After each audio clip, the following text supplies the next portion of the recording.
welcome to the elevated sissy progression. Now, once we unlocked a basic T-Bridge Sissy, and we want to progress from the wall deeper than hip level, we can use a chair or any stable object.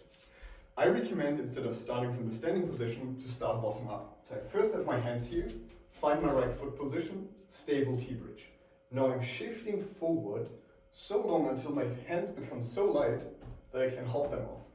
My arm can go forward for some more assistance, hip really pushed forward. This is the leading part of the body, and without pushing off, instead just by shifting forward, I'm going to stand up.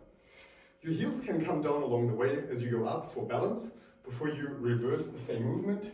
Heels coming up, hip leading the movement, chest extending, rotating, looking downward. Now it's more challenging to find your balance before you come down.